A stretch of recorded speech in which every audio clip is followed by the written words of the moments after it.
Ria informed them that their sole purpose was to safeguard monsters.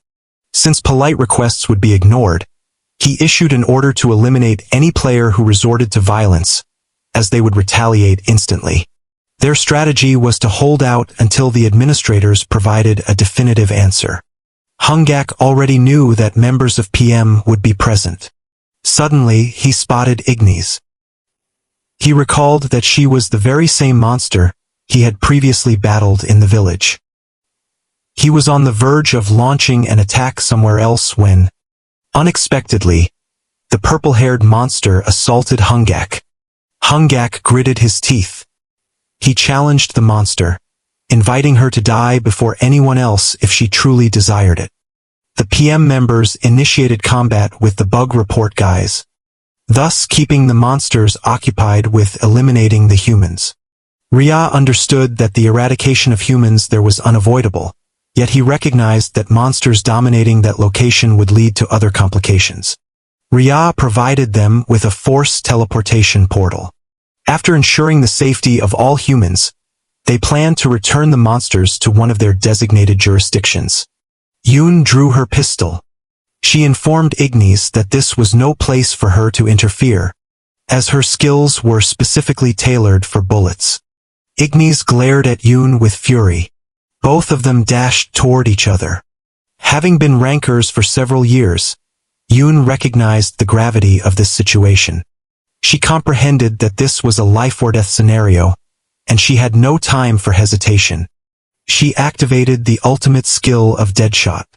With a resounding bang, she surged toward Ignis. True to its name, this skill never missed its mark and always ensured its target's demise. Yoon believed the monster was now finished. The moment she attacked Ignis, Ignis activated her skill, Pillar of Fire. The towering flames were incredibly intense. Yoon was astonished to witness her bullet melt away in the inferno. Amidst the fiery blazes, Ignis declared that although her existence might be based on something intangible, she believed it should not be underestimated. She then unleashed the rage/skill and struck Yoon. Yoon clenched her teeth, bewildered by how these monsters could possess such abilities. Leo urged everyone to keep pace. He emphatically instructed them not to perish. He then placed his foot on a stone and immediately sprang toward his next destination. He activated his skill Will of Fire. Flames engulfed the entire area. The monsters drew strength from their captain. His skill was directed at attacking the bug report guys. The bug report guys realized that these monsters had suddenly become significantly more formidable. However, they maintained that even the most powerful monsters were still nothing more than a source of experience points XP for them. The monsters positioned themselves in front of the bug report guys. The ground began to tremble. Leo entrusted the situation to the kitty cat. Kalina rebuked Leo, reminding him not to call her kitty cat, as she had already told him. She decided to handle the situation herself. That power was a pure flame. No other word could adequately describe it, for it was the very force of being itself. Leo's skill, Will of Fire, enhanced his allies' statistics, initially placing them in a unique state. Every living creature harbored a will within it, and Leo's skill represented the ultimate awakening of that will. Swords clashed against each other, and he wondered where they had all acquired such power. He firmly believed they would emerge victorious, starting from this very location. A tremendous blast occurred, leaving a gaping hole in the wall after the explosion, from which he was observing the ongoing fight. Leo materialized there. The boss of Bug Report spotted him, scoffed at him as a little insect, and inquired if he had any regard for his own life. The unknown player seated on the chair learned that they had vanquished the warriors of the desert. He mused that the time had arrived to release them. The boss of Bug Report concluded that the monsters were more capable than anticipated, but he challenged Leo, asking if he had arrived because he was certain of victory. Leo informed the boss of Bug Report that while he was powerful, he doubted he could contend with both of them. Therefore, he had brought someone who had unfinished business with him. Waves began to ripple through the air. He could perceive a spark in the atmosphere. He was surprised to see Frel standing before him. Frel was aware of the bug report people's recent activities. He demanded to know how many monsters they had slaughtered. He insisted that the human answer him. The boss of Bug Report told him to cease his attempts at appearing noble. Kalina knew that Leo had successfully infiltrated the throne room. Additionally, the others were tasked with raiding the church, and she detected a strong surge of air. She pondered who that person could be. Meanwhile, Palette leaped toward her. She was bewildered as to why Palette was attacking her. So, Palette told her to cease fighting. Kalina observed that Palette was now a part of PM, but she told Palette that she had to understand that ideals alone would no longer save them. She also implored Palette to recall Leo's skill, which also applied to her. Palette swung her sword, assuring the monster that they would protect her and transport her to a safer location. So, she told her to relax, and then the monster smacked her across the face. Palette had no comprehension of where such immense power was originating. The impact rattled her entire body. Palette informed the monster that PM would take control here, and they would relocate to another place. Fighting in this manner would only increase the number of casualties. Kalina questioned Palette if she had forgotten they had anticipated this outcome when they first arrived. She then jumped onto Palette. Palette parried her attack with her sword. Kalina realized that this was their destined place. She felt sympathy for Palette but surmised that she would have to get rough with her if she intended to move her. She couldn't afford to go easy this time. Palette declared that she would take her, even if it meant having to subdue her by force. Both stood facing each other. Their gazes locked. En explosion érupted. And a bug report guy appeared there. He saw that PM had resurfaced. He believed there was no place for them to be. On the other hand, Ignis rushed toward the bug report guy. Ignis glared at them. She sensed a fading flame on the other side. She immediately sprinted in the opposite direction.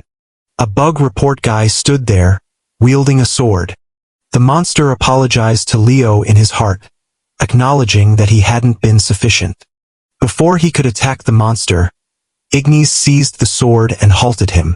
Ignis realized that it looked like he was the one who was going to die. The bug report guy saw PM and questioned Ignis about their presence. Ignis slashed him with her sword. Ignis asserted that this was none of their concern. The monster expressed gratitude for saving him, though he hadn't realized that PM was assisting them. Ignis informed him that they would teleport them to a specific location using a portal stone. The monster told Ignis that she would lead them out of there. While crying, he told Ignis that he couldn't do that to them, no matter what. They had decided to fight the humans here, so he couldn't abandon his comrades. They needed this battle to live as themselves. The monster knew this was their fight. He didn't care if he died in the process. He knew that he needed to remain here and fight until the end. She wondered if she should crush this monster's will and relocate him or simply allow him to continue fighting in this perilous place. She began to contemplate her next course of action. The monster asked Leo what he should do now. Leo told him that he didn't need to go to Hirion. He informed him that if he wished, he could remain here. It was his decision. The monster recalled having lost all his companions simultaneously before, and he also recognized that it would happen again if he didn't resolve this issue. He decided to fight alongside Leo and asked to join the battle. Leo told him to be ready in that case. Suddenly he perceived a light. He asked Leo to explain the light he was seeing. Leo informed him that this light only appeared when his ego had awakened, and his emotions were filled with courage. The monster began to appear exceptionally courageous. One of the bug report people approached him. He stepped toward the monster, thinking that he was merely inviting his own demise. He asked him if he disagreed. Regardless, he inquired if he was prepared to die. The monster declared that he would never forgive the bug report people. The guy retorted that he was a world ranker, questioning if the monster was certain he could kill him. In the meantime, Olivia arrived, about to uncover something. She stepped toward them, looked at the bug report guy, and asked him if he agreed with her statement. The top ranker of bug report hoped that Olivia knew what she was doing by challenging him. Olivia was confident that they would not lose to him. The monster knew that Olivia was a monster and a member of PM. He asked Olivia how she planned to defeat him. Olivia acknowledged that he was a world ranker, making him difficult to defeat. Nevertheless, she told him to observe how things would unfold, emphasizing that they had to defeat him. All monsters had grown stronger since the world tree fell. Furthermore, Leo's ally buff skill had amplified their power even further. Their morale was at its peak as they faced a battle for their survival. The only unknown variable was the world ranker. Olivia informed the monster that she had heard about his abilities, and asked if he had any other capabilities. He told Olivia that it hadn't been long since his ego first awakened. He feared that this was the extent of his abilities. The top ranker activated his skill, Ice Road. As soon as he activated it, the entire area became enveloped in ice. The top ranker urged the monster to die promptly, as he had other matters to attend to. Olivia was perplexed because her feet were frozen to the ground, rendering her immobile. The monster began to cough. It was so cold that his lungs were freezing, making it difficult to breathe normally. The top ranker told the monster it was time to die. Olivia observed that the top ranker was standing with a snowboard equipped with blades. The top ranker mounted the snowboard and began to glide toward them. Olivia drew her arrow and aimed her shot at the top ranker. The top ranker glided effortlessly, while Olivia struggled to shatter the ice. The monster thought they needed to retaliate against the top ranker. However, Olivia's thinking differed. She believed they needed to buy time. Olivia was bleeding. The monster noticed Olivia bleeding from her shoulder. Such a cold environment could lead to necrosis. Olivia continued attacking him, but the top ranker remained unharmed. The top ranker asked Olivia if she believed she could hit him with such sluggish attacks. The top ranker accelerated his snowboard. The monster possessed no abilities other than flying. She knew she was powerless, especially while being restrained in this manner. Olivia told her that they had only one chance. The top ranker asked Olivia if she had already surrendered. He called both of them little insects, and Olivia aimed her arrow at the top ranker bug report guy. The top ranker laughed upon witnessing Olivia's attack. He told her she could do better than that and reiterated if she had already given up. Olivia activated her skill, proliferation. He wondered if the obvious attacks were merely a prelude to this skill. A blast occurred within a minute, and the top ranker remained completely unscathed even after the explosion. He asked Olivia if she thought she could eliminate him with such useless attacks. While he was speaking with Olivia, the monster suddenly appeared from behind, flying. He grabbed the top rank bug report guy, and the top ranker wondered if they had used one of their clones to break the ice beneath their feet. The monster carried him high into the sky. The top ranker noticed that the monster was lifting him into the air. He grabbed his sword. He attempted to strike the monster with his sword. The monster screamed as he received a brutal blow from him. The top ranker knew that if the monster didn't release him, he would be in serious trouble. The top ranker told the monster that he would kill him if he didn't let go. He asked the monster if he was willing to die by his hands. The monster realized he had to take him just a little higher. He accelerated and ascended significantly higher. The top ranker tried to hit the monster to descend. The monster shouted, telling the top ranker that he would not lose to him. The monster continued to carry him. She took him to a specific location and then set him down. The monster told Olivia to take it from there, and Olivia assured him that she would handle the situation. The top ranker knew that a fall from this height would result in serious injuries. But if he attacked that monster to lessen the impact, he could certainly win. Conversely, Olivia knew that an opponent couldn't dodge an attack midair.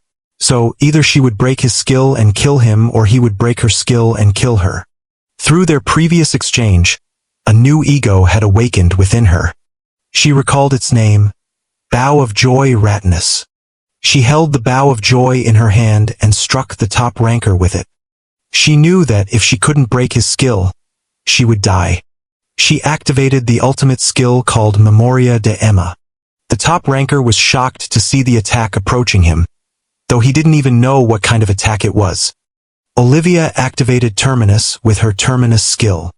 The entire cloud became blurry. Olivia smiled, having successfully achieved her objective. The bug report guy asked Leo if he thought he could make a difference. Frel told the bug report boss that no one knew until someone tried. Frel asked Leo why he didn't take charge. Leo told him that he would go and defeat that one. The human players apologized, stating that he was not the one who would fight them. He had not expected that guy, who only did what he wanted, to cooperate like this. He drew his dagger, asking them how he could ever miss out on such an exciting event. Leo asked him who he was because he didn't feel human. He set the timer to 10 minutes, and the reward levels to maximum. The scene shifted to the current situation. Olivia's team had successfully eliminated one of the leaders, and Palette was in the process of negotiating through battle. Leo's skills had significantly empowered the monsters, and they were gaining the upper hand. They were fighting with their lives on the line, a stark contrast to how users typically played the game. They fought for their lives, for they had no chance to respawn.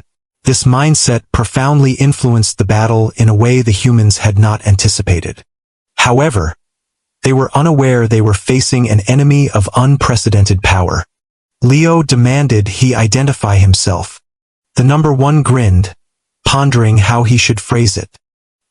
He informed them that he was the one who killed them most effectively.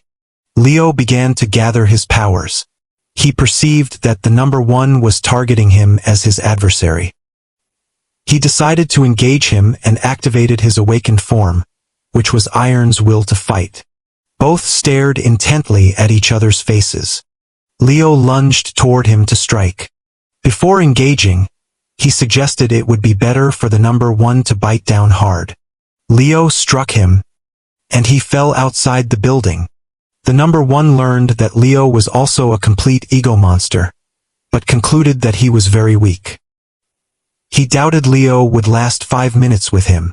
Leo told him he was mistaken if he believed this was the extent of his abilities. In a flash, the number one struck Leo. Although Leo didn't anticipate such power from him, the number one approached Leo, remarking that his attack was so dull. Leo fell to the ground. He clenched his teeth, demanding to know what had been done to him. The number one approached Leo and explained that this was a skill that divided. The weaker the will, the more easily it was divided. He was unsure if he should even call it a skill, but regardless, Leo mustered all his courage. He stood up and taunted him, asking if he truly thought his will was weak. He dismissed the number one's words as nonsense, stating that no battle truly began from a weak will. Leo activated his open unique field. He entered the land of hope called Eden. He firmly believed that he would never lose in Eden. The number one observed that first Leo used an area of effect AoE buff skill and now a unique field. After considering his strategy, he was impressed but believed it was insufficient to defeat him. He told the number one that in Eden, he received a special bonus. His skills were primarily melee combat and buff skills. Leo informed him that any monster who had received his buff skills was automatically placed in a state belonging to him under the title of an Eden resident. Every Eden resident who died received a 1 boost in their stats within this place. This place existed to cherish the departed and fulfill the desires of the living. He described it as a graveyard where the enemy was slain for the lost allies. He recalled an earlier time when, on a stormy, rainy day, he stood alone, covered in bloodstains. When Kalina approached Leo and asked him if he would kill again, He pondered if they could truly kill humans and wondered if she was suggesting they could kill human beings. Kalina told Leo it wasn't that simple. She gave him an example. She told Leo to imagine they owned a world and needed to hunt someone else to acquire resources and earn a living. She then questioned Leo about what those who were hunted should do to survive. Leo responded that they should kill all the owners. Naturally, Kalina laughed after hearing his answer. She asked Leo if they should do that even if they were the owners. For a moment, she agreed with what Leo said, but she then questioned him if he thought the problem would be resolved if they did this and killed all of them. Leo didn't grasp her question. If they weren't going to kill them all, then she questioned him how they would solve the problem in this case. She told Leo that she was right, they needed to be realistic. For instance, she said that killing everyone solved their current situation. She asked Leo if that was how they would settle their conflicts and protect their rights. Then what would happen if a similar conflict arose within their own group? She questioned Leo if they should resort to killing them or if they would suddenly pursue nonviolent resistance. If they simply let the end justify the wrong means, that was the only thing their descendants would learn from them. She believed it was a fact that there were people who felt trapped, and that was why discrimination and conflicts occurred even within a group of the same kind. She told Leo that the most important thing was how he protected himself and his rights. She was firm that this was the way to prevent one's rights from being stripped away. Leo continued to stare at her. She told Leo that, fortunately, humans here kept respawning, so it would be a good idea to demonstrate that they were not to be trifled with. But she was certain they should not kill innocent players and should avoid unnecessary conflict. This was the only way they would eventually agree with them. Leo didn't think he had ever heard her name before. She told Leo that her name was Kalina. She extended her hand to Leo and asked him to change the world with her. Kalina hoped that Leo remembered his promise to her that day. She wished that Leo would never die on her. Kalina was sitting amidst the ruins of destruction, her face filled with hope. Leo told Kalina not to worry because he couldn't die at the moment, as he remembered he had a promise to keep. He was doing this for them, and he was doing it for himself. Leo's entire body was enveloped in energy. Without warning, Leo appeared behind him. He punched him.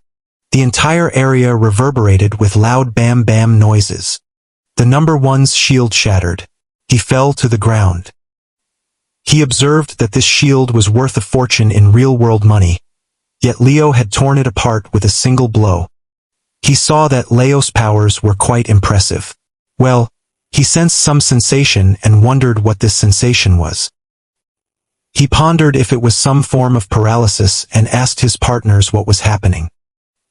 He happened to see his army standing there with bright, shining eyes. He grinned, realizing how this was going to unfold.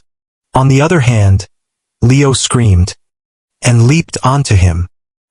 He punched him, but the number one blocked Leo's punch before it connected. The ground violently shook apart from a single blow from Leo. Leo gazed at the tremendous power the number one possessed.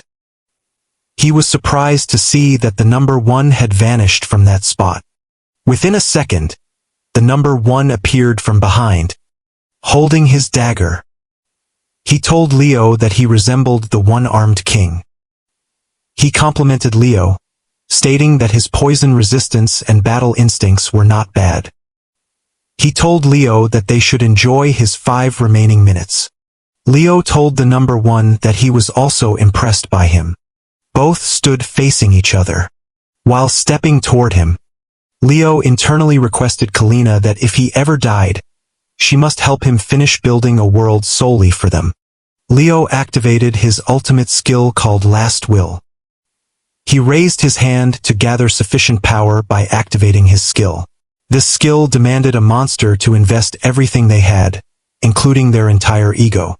There was nothing more beautiful than a fire that burned at its brightest. Perhaps this was what he longed to see in every battle he participated in.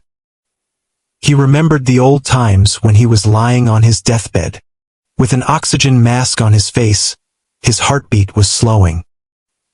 He was informed that his family had died early, and he had no relatives to help him as his own life slowly faded away. He was questioned about what he lived for now. The number one told the administrator that he didn't want to die yet. The guy asked him if there was anything he wished to do. The number one told him that he wanted to be the main character. The guy decided to introduce him to a new world. He told him that he could determine if it was heaven or hell for himself. The name of the world was Hidden Ego, a fight for what each side stood for. It was time for him to prove his will to protect his values. An immense amount of light began to appear. The light was so intense that even opening one's eyes was becoming a challenge. Both clenched their fists, preparing to strike each other. Suddenly, an explosion occurred with a thunderous boom. The number one struck Leo so brutally that he was on the verge of death. Leo fell to the ground. Blood dripped from his body. He began to cough. Leo guessed he wasn't destined to make it, even after exerting all his strength. The number one told Leo that he was wrong because he did make it. Leo's entire body was covered in blood. He observed that after all the commotion he caused, he had only managed to inflict a minor scratch on his face. He concluded that the number one was indeed exceptionally powerful. He apologized to Kalina, realizing that he wouldn't be able to keep his promise from that day. He told Kalina in his heart that she was now in charge of everything. With these final words, his body shattered into pieces, and he vanished. The system notified the number one about the remaining time. He saw the timer in front of him and realized that the time had also expired. On the contrary, in heavy rain, Kalina told Palette to move aside. Palette asked her what was wrong and why she was telling her to move aside. Kalina urged Palette to get out of her way, but Palette refused to let her go like that, regardless of what she said. Kalina repeated her words, telling Palette to step aside once more. The weather was dark, it was raining heavily. Conversely, the system notified the number one that Eden's unique field had been cancelled. He realized that his skills hadn't worked on him and wondered if he possessed something that surpassed that day. The guy sitting on the chair observed that it truly took 10 minutes to defeat Leo. He asked the number one if he would now take care of the rest of the monsters. The number one told him that he would kill every single monster present there. The bug report boss told the number one that he would join him soon after he finished his work here. The number one grinned upon hearing him. In the meantime, the monster stepped in. He saw that the bug report people were indeed taking it too easily. The boss of the bug report asked them if they wanted to know why they would never be able to surpass humans, even after they gained an ego resembling them. He told the monster that they lacked their own culture and civilization. He explained that, just as every phenomenon had a reason behind it, there was a reason behind everything humans did. Furthermore, the reason stemmed from the vast database that humans possessed. He said, to put it simply, that they acted based on experience. For instance, he said to consider an unfortunate human who experienced domestic violence daily, and a girl who grew up with abundant support from her family and friends. The bug report guy asked him who he thought would lead a happier life. The monster responded that if humans lived based on a database of experience, it must be the latter. He told the monster that it was said that it was only through hardship that humans truly matured. So, essentially, pain was accompanied by growth.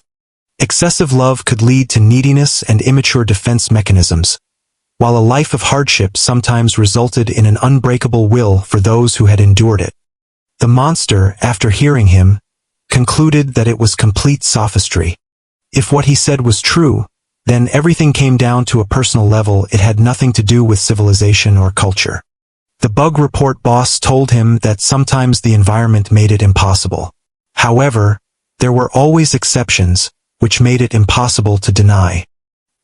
He approached the monster and told him that he had no experience with it. Everything he experienced had been artificially prepared for him. He told him he was like a lab rat in a glass box. With intense aggression in his eyes, he made it clear to the monster that their pathetic ideological warfare meant nothing to humans. The scene shifted to the other side, where the monster was engaged in a fight with a bug report guy. The bug report guy slashed the monster with his sharp-bladed sword. The monster received Captain Leo's buff. He was surprised to see it. Suddenly, he wondered if the captain was no longer with them, which was why he was receiving the captain's buff. In the meantime, the number 1 entered. He informed the monster that his guess was correct, as his captain was now dead. The monster became enraged upon hearing about his captain's demise. With all his strength, he moved toward the number 1 to attack him. The number 1 struck him, effortlessly killing the monster. He grinned and decided to let the war commence. He was the only one who would fight against all the monsters. The monster leaped toward him, but the number 1 eliminated all of them with a single blow. The monsters stood there watching him. They formed a group to attack him. The number 1 held the dagger in his hand and struck all of them. With an immense flash, all the monsters were killed by his hands. A monster with purple hair received a notification from an unknown source. The monster observed that 32 soldiers were lost in Area 3.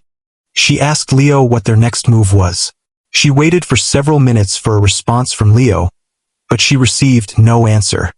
She immediately contacted Kalina.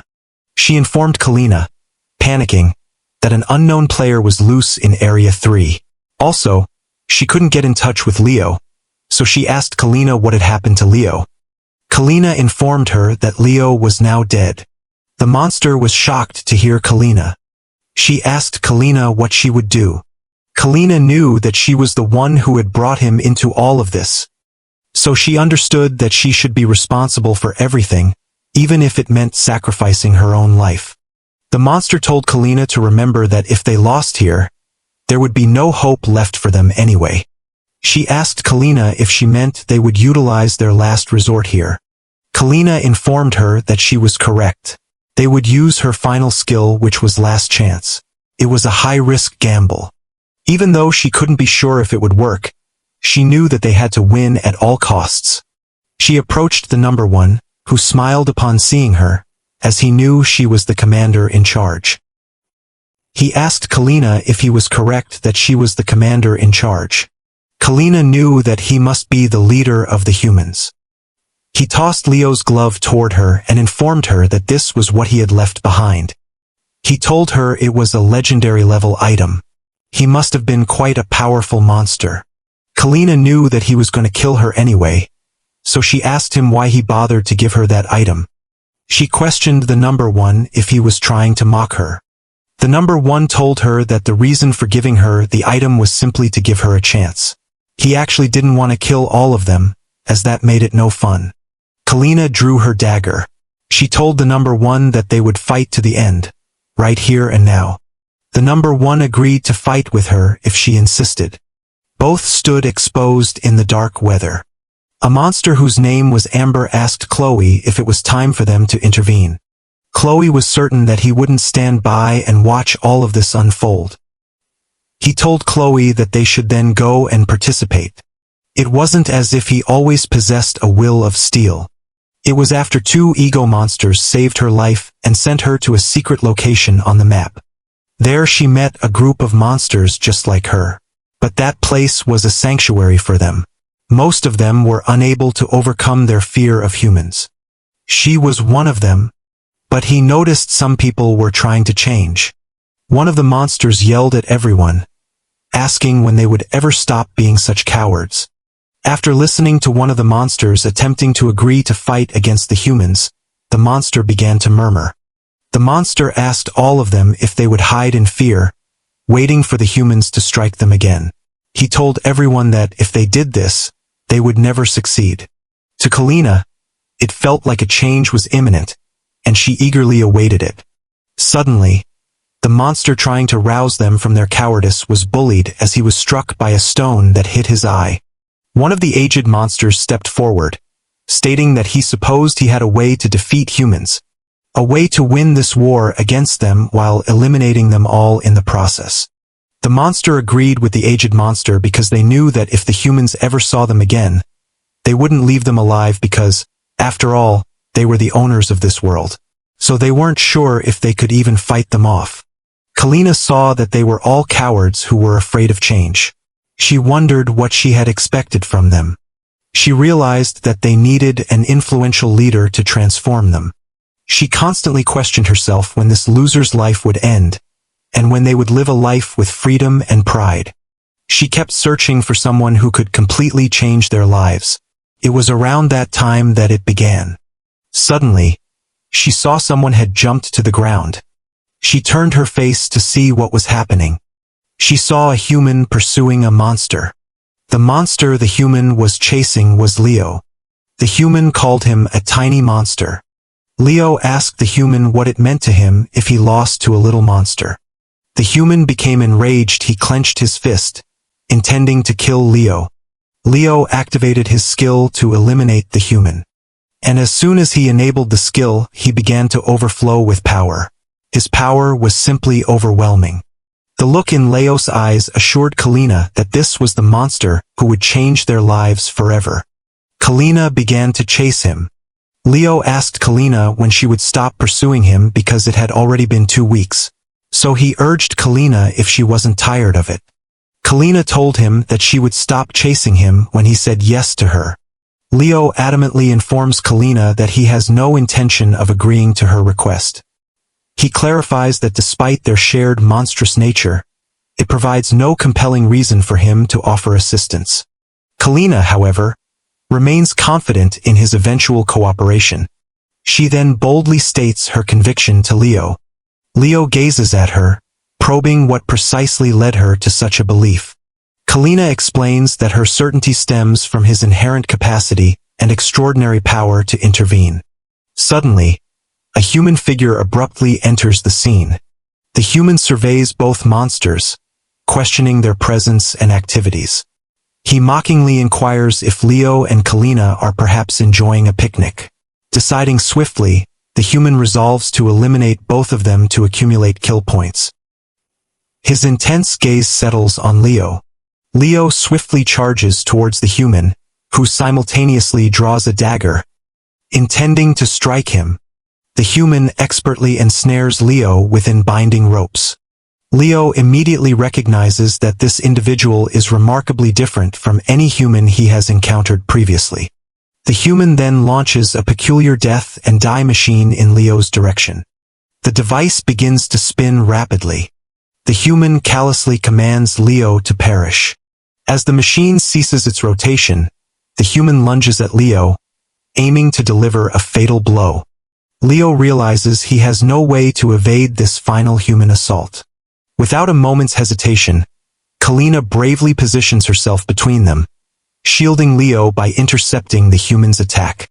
She endures the strike herself, preventing Leo from being hit. Kalina understands this is her solitary opportunity and places her unwavering trust in him. Leo is utterly astonished by Kalina's selfless action. The human scoffs, asking Kalina if she truly believes her speed is sufficient to defeat him. Kalina then activates her unique skill, moving with such incredible velocity that she becomes utterly invisible to the naked eye. The human is completely bewildered, stunned to witness Kalina's instantaneous disappearance without a trace. Kalina quickly appears behind the human, securing a firm grip from his back. Kalina begins to exert immense pressure on the human from her vantage point. She holds him tightly and instructs Leo to launch his attack immediately. Leo channels his formidable energy and strikes the human with every ounce of power he possesses. The human finds it utterly inconceivable that such an impact could be possible.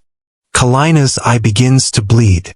Some time passes, and after their successful defeat of the human, Leo offers a heartfelt apology to Kalina for the injury her eye sustained during their confrontation with the human.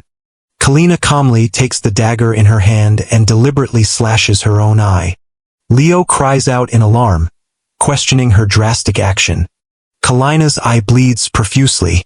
She then asks Leo if he observed that she inflicted the wound upon herself, thereby asserting that he no longer needs to bear any guilt.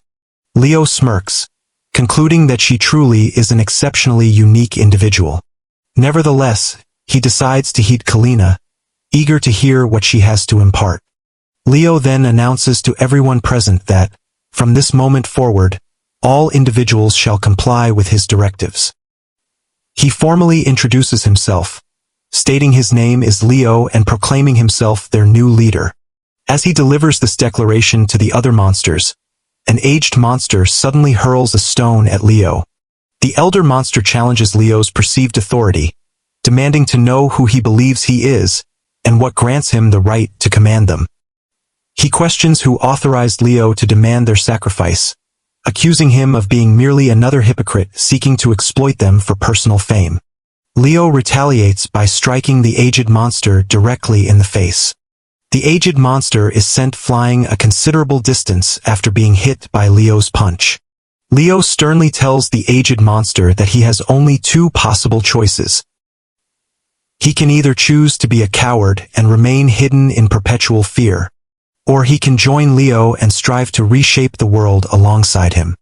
The monsters observing this exchange begin to murmur amongst themselves. Leo then declares to everyone that their current location will henceforth be known as Eden, their land of hope. Sometime later, Leo confides in Kalina that the initial emotion he experienced upon seeing her was profound respect. This respect, he explains, subsequently blossomed into confidence regarding their shared objective, ultimately leading her to become the most critical person in his entire existence. He laughs, acknowledging the inherent awkwardness of this confession. Apparently, humans refer to this particular emotion as love. Consequently, he implores Kalina to press onward and secure their victory, even if it means his own demise. They both stand together beneath the open sky, amidst a downpour, when Kalina activates her ultimate ability, the inversion skill, which represents her last chance. The skill successfully activates, and Kalina is overcome with immense joy, relieved that it ultimately functioned as intended. Kalina grins broadly. The system then notifies Kalina of her current HP, which stands at 1,529,000, out of 1,530,000, while the number one's HP is 14,000 out of 32,000. He deduces that Kalina successfully swapped her HP with his. Kalina confirms that her inversion skill allows her to exchange her HP with that of her adversaries. Furthermore, the weapon she wields possesses the capability to utterly eliminate an opponent whose health falls below a specific threshold. She acknowledges that the inversion skill has a strict time limit of 5 minutes, after which everything will revert to its original state. She assumes he understands that they will have a legitimate chance if she can successfully eliminate him before that time expires. The number one is visibly flustered, embarrassed by the immediate game over he faces in a single blow. Kalina then inquires if the number one wishes to learn her secret. She reveals to the number one that she possesses zero natural talent for combat, but she was blessed with an entirely different gift. The name of this blessing is God's Speed. She activates God's Speed, which is the reason for her extreme velocity. She swiftly vaults over the number one. She brandishes her weapon and, utilizing her astonishing speed, strikes the number one. He questions if what he is witnessing is merely an afterimage. In response, he activates his own ego skill. Kalina has indeed activated the ego skill of 7 afterimages. The number one understands that only one authentic figure exists among these 7 afterimages. He slashes at one of the 7. Kalina lunges at him with all her might. She attacks the number one with brutal force and stabs him. He finds it utterly impossible to accept the fact that he was actually hit. The number one shatters into countless pieces. Kalina is overjoyed by her victory. She is utterly amazed that she triumphed without even Leo's direct involvement. She realizes they have a strong chance if they can secure this location before human reinforcements arrive. Kalina reassures Leo not to be disheartened, reminding him that he has already achieved his revenge. Suddenly, she hears a sound behind her, realizing it was merely a hallucinogenic fruit. She turns to see that the number one is still alive. He approaches her, and reveals that the fruit he used induces a powerful hallucination in his opponents. Kalina is bleeding profusely. The number 1 informs her that this particular fruit was custom-made, making it approximately 20 times more potent than its original form. He then asks Kalina about her dream. Kalina has no recollection of sustaining such severe injuries. More importantly, she questions herself about the duration since she last employed Last Chance. The number 1 laughs, amused by Kalina's confusion regarding the current situation. He explains to Kalina that the hallucinations are so intense she doesn't even perceive pain. He estimates that about 10 minutes have passed. He then tells Kalina that the time has come for her demise. Kalina believes this is the end for her as well. She prepares herself to meet Leo in Eden. Before the number 1 can attack Kalina, Ignis intervenes, blocking his path. Kalina is utterly surprised to see Ignis. Ignis declares to the number 1 that the time for a rematch has arrived. The number 1 gazes at Ignis, whom he has not seen in a very long time. Ignis recalls seeing her past within that all-white void, and she vividly remembers his presence there because he was the one who ended her. However, she is resolute that this time, it is his turn to perish. The number 1 tells Ignis that he harbored one regret after encountering her back then. He regretted not personally killing her mommy dragon. Ignis is stunned by his words, now realizing that he was not the one responsible for her mother's death. The number 1 offers to reveal the full truth if she manages to defeat him. Ignis then spots her brother, Taphas. The rain intensifies dramatically. Taphas cautions Ignis to be careful. She can sense Taphas's presence, and realizes that the number 1 is holding an item belonging to her brother. She declares to him that she will slaughter the number 1. She leaps towards the number 1. She attempts to strike the number 1, but he successfully blocks Ignis's attack. En explosion érupte. Ignis knows that he possesses a skill capable of rendering her unconscious. If she allows him to utilize it against her, she understands she will have no chance of victory. She activates the Sword of Rage skill, which is now fully mature. The number 1 sets a timer for 10 minutes and maximizes the reward level. The battle has officially begun.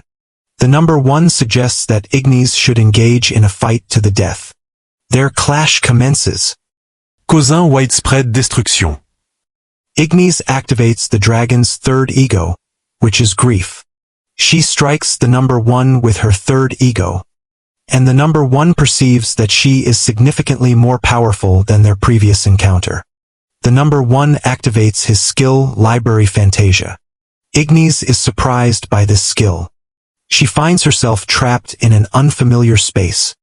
The number 1 tells her that she is quite adept at blocking curses, but she remains defenseless against hallucinogenic abilities. He informs Ignis that there is only one rule in this domain. Each time a television is successfully smashed, she will retain 10 of her maximum HP, but if she fails, that amount will be deducted. He explicitly clarifies that everyone will perish if she doesn't smash all the televisions within the allotted time. Ignis begins smashing the televisions one by one. She hits an incorrect television, forfeiting 1 chance. As soon as she strikes it, the television is destroyed. Ignis sighs as she realizes her mistake. She now has only 10 chances remaining. If she fails to succeed, something unfavorable will occur. She understands that a hallucinogenic attack skill's potency is directly proportional to a player's maximum HP.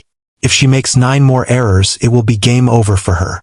However, considering the urgency of the situation in the outside world, she knows she has no time to waste. She grips her sword even tighter. She resumes smashing televisions one by one. Another explosion occurs. Ignis clenches her teeth, knowing that if she doesn't escape quickly, he will eliminate every monster he can find. Now she has only 2 more attempts left. She knows she must extricate herself from this dire predicament. Ignis slashes 1 more television, but again she hits the wrong one. The blast occurs, leaving her with only 1 last try. Ignis holds her sword tightly in her hand. She sees Calendarer, who urges her to think clearly, addressing her as the child of Florith. Calendarer questions Ignis if she has already forgotten her teachings. Calendarer encourages her to proceed, assuring her that she will remember everything soon. Ignis recalls the days of her training with Calendarer. One day, Calendarer asked her if she would like to hear an amusing story. Ignis inquired about the nature of the story. Calendarer then asked her if she knew how her mother distinguished between monsters and humans. Ignis believed it was impossible to discern merely by appearance. She pressed Calendarer to explain how her mother differentiated them. Calendarer revealed to Ignis that her mother used her eyes to make the distinction. She informed Ignis that Florith employed her eyes to identify ego monsters within a crowd. But that was not the sole utility of her eyes. She told her that, as Florith's daughter, she was confident that Ignis possessed the same ocular abilities. She explained to Ignis that the true purpose of her eyes was to perceive the fundamental essence of any object. Ignis activates a passive skill. The system notifies her that the passive skill, named Guardian's Eye, has been unlocked. Ignis smashes the television, and this time she has made the correct choice. She resolves to engage the number 1 in a rematch. The number 1 stands before Kalina, believing that the nuisance has finally been eliminated. He concludes that it will now be simple to kill her. He has resolved not to spare a single monster. He then observes a flashing light. He turns his head and sees that Ignis has materialized out of nowhere. Ignis tells the number 1 that she finds it pleasant to see him once again. The number 1 is shocked by Ignis' unexpected appearance. He had not anticipated her return. Ignis tells the number 1 that he is at last revealing his true nature. The number 1 is baffled, unable to comprehend how this is possible. He feels a chill seeing Ignis. Ignis steps towards the number 1 and asks him why they shouldn't resume their unfinished business. Ignis activates her Rage Slash. The number 1 notices that Ignis has become significantly faster than before. Ignis is radiating with immense power. Without being detected, she successfully seizes the number 1 by the neck. She informs him that this is going to be quite painful. Flashes of light begin to erupt. The entire area becomes engulfed in blinding, brilliant light. The ground starts to tremble violently. The number 1 begins to scream as Ignis relentlessly squeezes his throat. He is trapped within the intense blazes generated by Ignis' skills. Ignis herself is turning red, and her eyes have transformed into a vivid, glowing red. It seems her sole desire is to eliminate the number 1 as swiftly as possible. She activates the Dragon of Destruction Blade, and senses Taphis' final item, now within her grasp. She acts impatiently, knowing this is truly the last one. The number 1 laughs. He successfully breaks free from her grasp. He tells Ignis that games are meant to be enjoyable and asks Ignis if she comprehends the true meaning of that saying. He explains that they are fun precisely because of all the unpredictable events. He then unleashes the library and his original skill with the status of automatic allocation at level 10. As soon as he activates it, a brilliant light emanates throughout the surroundings. The number 1 slashes Ignis. The system notifies Ignis that she possesses Dragon's tenacity. She has survived critical damage with a mere 1 HP remaining. She is completely perplexed by how a single strike could possess such immense force. The number 1 informs Ignis that she is the first person in a long time to compel him to utilize his full status. For that, he believes he must express his gratitude, and he resolves to bring this stage to an end. He activates his final execution ground. Steel chains materialize, seizing Ignis and binding her hands. The number 1 begins to laugh, telling her that it is now game over for her. Ignis exerts immense force against the chains, realizing she cannot afford to fall now. She remembers her brother, Taphis. She struggles to break the chains apart. In the interim, Angelus appears. He breaks those chains for Ignis. After freeing her, he asks Ignis how she intends to save her brother in her current state. The number one observes Angelus, whom he has not seen in a very long time. He expresses hope that Angelus arrived prepared for death, but Angelus shows no fear of him. He tells the number one that he has been eager to meet him for a long time. Amber and Chloe stand together. They have finally located Angelus, having searched for him for so long. Chloe tells Amber that it is now time to initiate their plan. Conversely, the monsters are still engaged in fierce combat with the humans. The humans observe that the monsters' strength has waned, so they decide to eradicate them without delay. The humans charge towards the monsters, intending to kill them swiftly. The monsters have no idea where Leo has gone. Meanwhile, Amber leaps into action. He utilizes his powers to eliminate all the humans present. The humans, after screaming and yelling, collapse to the ground as if lifeless. One human rushes towards Amber and Chloe, intending to kill her. But before the human can attack them, Amber delivers a powerful kick. After being forcefully struck by Amber, the human is killed. Amber gently pats Chloe on the head, asking if she is all right. Chloe smiles and informs Amber that Angelus is standing directly in front of him.